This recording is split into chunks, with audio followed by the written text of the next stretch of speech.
नमस्कार, बोले भारत में आप सबका स्वागत है। मैं हूं प्रवीण सिंह। छत्तीसगढ़ को लेकर देश के अन्य राज्यों में रहने वालों की धारणा शायद गरीब और पिछड़े प्रदेश की हो, लेकिन यह धारणा रखने वालों के लिए एक चौंकाने वाला आंकड़ा सामने आया है, जिससे इनकी सोच बदल सकती है। छत्तीसगढ़ ने रोजगार के मामले में देश भर में एक महत्वपूर्ण उपलब्धि हासिल की है। हाल ही में जारी periodic labour force survey PLFS की रिपोर्ट के अनुसार छत्तीसगढ़ ने देश में सबसे कम बेरोजगारी दर वाले राज्यों में 5वां स्थान प्राप्त किया है। छत्तीसगढ़ की बेरोजगारी दर 2.3% है, जबकि औसत बेरोजगारी दर नवंबर 2025 में 4.7% के आसपास थी, जो पिछले वर्षों की तुलना में घटी है। सरकारी दावा है कि राज्य में चल रहे रोजगार सृजन और विकास प्रयासों के कारण छत्तीसगढ़ बड़े राज्यों को भी पीछे छोड़ चुका है, जो बेरोजगारी दर के मामले में राज्य की बड़ी सफलता को दर्शाता है।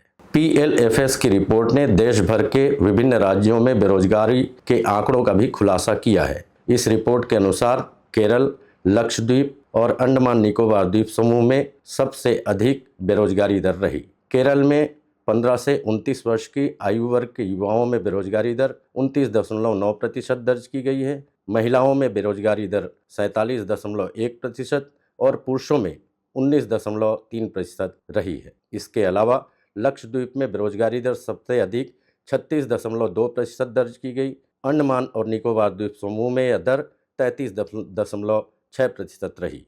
इसके विपरीत छत्तीसगढ़ देश में सबसे कम बेरोजगारी दर वाले राज्यों में 5वें स्थान पर रहा। आइए जानते हैं बेरोजगारी दर का असली मतलब। आमतौर पर लोग मानते हैं कि बेरोजगारी दर का अर्थ कुल आबादी में बेरोजगार लोगों की संख्या होता है, लेकिन तकनीकी रूप में ऐसा नहीं होता। बेरोजगारी दर केवल उन लोगों का प्रतिशत दर्शाती है जो काम की तलाश कर रहे हैं लेकिन उन्हें रोजगार नहीं मिल पा रहा है। यानी जो लोग किसी भी प्रकार का काम कर रहे हैं, चाहे वह अस्थायी, कम आय वाला या मजदूरी में किया गया रोजगार हो, उसे रोजगार वाला ही माना जाता है। आंकड़ों के लिहाज से देखा जाए तो छत्तीसगढ़ में 2.3% बेरोजगारी दर का अर्थ है कि लगभग 97.7% श्रम बल किसी न किसी काम में लगा हुआ है। लेकिन इसका यह मतलब नहीं है कि सभी के पास स्थायी या अच्छी आय वाली नौकरी है। विशेषज्ञ मानते हैं कि गरीब और कृषि प्रधान राज्यों में लोग लंबे समय तक बेरोजगार नहीं रह सकते। ऐसे में वे कम मजदूरी, असंगठित क्षेत्र या छोटे स्वरोजगार में शामिल हो जाते हैं। यही वजह है कि बेरोजगारी दर कम दिखाई देती है। बेरोजगारी दर की तुलना में छत्तीसगढ़ से गुजरात और मध्य प्रदेश जैसे राज्यों के आंकड़े ज़्यादा अच्छे हैं। रिपोर्ट में गुजरात की बेरोजगारी दर 0.9% और मध्य प्रदेश की 1.5% बताई गई है। गुजरात में उद्योग और विनिर्माण क्षेत्र मजबूत होने की वजह से श्रमिकों को काम आसानी से मिल जाता है। हालांकि वहाँ भी नौकरी की गुणवत्ता और स्थायित्व बड़ा मुद्दा बना हुआ है।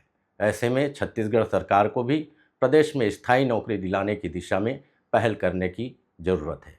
कैमरामैन नरेश राव के साथ प्रवीण सिंह, बोले भारत, रायपुर।